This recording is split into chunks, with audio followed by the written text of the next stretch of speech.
E falta pouco, né? O último relatório da Conab, Companhia Nacional de Abastecimento, mostra que a soja já está praticamente instalada no Brasil, com 96,8% das áreas semeadas. A umidade anda se espalhando bem, mas, de acordo com as mais recentes projeções climáticas, apenas alguns trechos do Mato Piba, como o norte do Maranhão e o sul do Piauí, é que podem enfrentar alguma restrição hídrica nos próximos dias.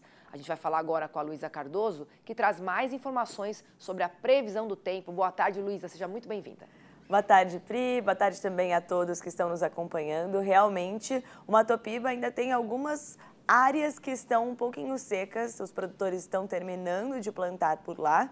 Como a Pri disse, 96% das lavouras já foram semeadas, então ainda falta muito pouquinho. E olha só, nesse mapa aqui a gente consegue observar exatamente onde dessa região que vai faltar umidade. Então, o sul do Piauí, que a Conab indica essa baixa restrição, ou seja, é um nível ainda que não é alarmante, é só realmente um período um pouco mais seco que a região já está habituada. E também a metade norte do Maranhão. Mas olha só, nesta semana, o que ainda vai se manter de sistema é aquele corredor de umidade do norte até o sudeste do Brasil. Por isso, os volumes acumulados de chuva ficam mais elevados nessas regiões, principalmente nas áreas que estão em verde no mapa, que giram em torno de 80 milímetros. Isso quando? Entre os dias 18 e 22 de dezembro. Aí, na próxima semana, essa chuva vai se espalhar e aí sim, atinge justamente aquela região que está faltando umidade em áreas do Nordeste brasileiro, melhorando e aliviando um pouco esses sojicultores. E também todos os outros produtores de grãos, no caso de milho, por exemplo, também teremos a chuva se espalhando. Mas ela pode ser demais em algumas áreas de Mato Grosso. Olha só, esse estado que já está recebendo bastante umidade há algum tempo pode sofrer um pouco com essa chuva que acontece com bastante intensidade há alguns dias. O Rio Grande do Sul, mesmo cenário. Para a semana que vem, o que chama atenção também é a chuva que acontece no sul de Minas Gerais e interior do estado de São Paulo. Os pastos podem voltar a ficar verdinhos, né? O interior paulista, os pecuaristas podem ter esse benefício do retorno da chuva, mas também é uma chuva muito intensa num curto período de tempo, né? Alguns pontos do sul de Minas podem chegar a 120 milímetros. A gente vai acompanhando e trazendo aqui os outros destaques da previsão.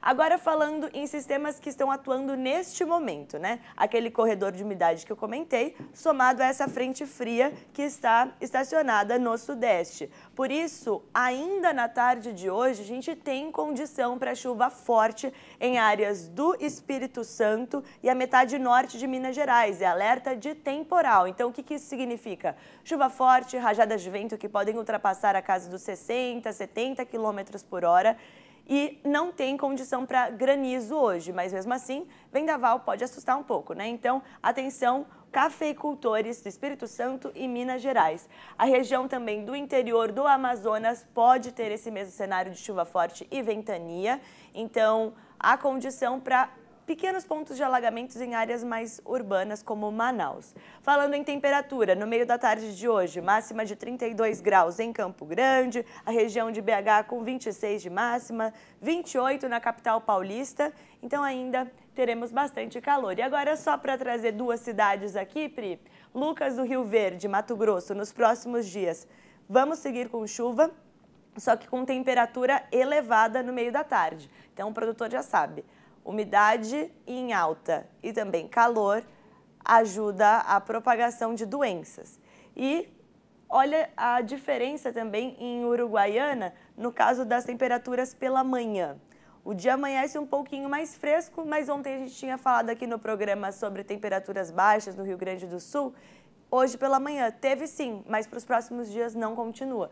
Então a gente tem uma temperatura fresca, não frio, e temperaturas que voltam a se elevar no meio da tarde para aliviar um pouco o produtor, Pri. A gente comentou no podcast hoje, né, mais cedo pela manhã, que a gente grava todos os dias, está disponível nas plataformas Spotify, Amazon, Deezer, Audacy, Apple, você pode conferir, que tivemos temperaturas abaixo de 10 graus em diversos pontos do Rio Grande do Sul, né? São José dos Ausentes, com 9 graus, 8 graus. É incomum, sim, para essa época do ano, não é a média da temperatura mínima, mas já a partir de amanhã, um friozinho, mas não tão friozinho assim, porque Abaixo de 10 graus em pleno dezembro, né? Não, os gaúchos estão estranhando também. Quase verão já. Quase verão que já começa no sábado, né? Exatamente. E a Luísa vai trazer todas as informações na sexta-feira, você não pode perder. Obrigada, viu, Luísa? Eu que agradeço, até mais. Até.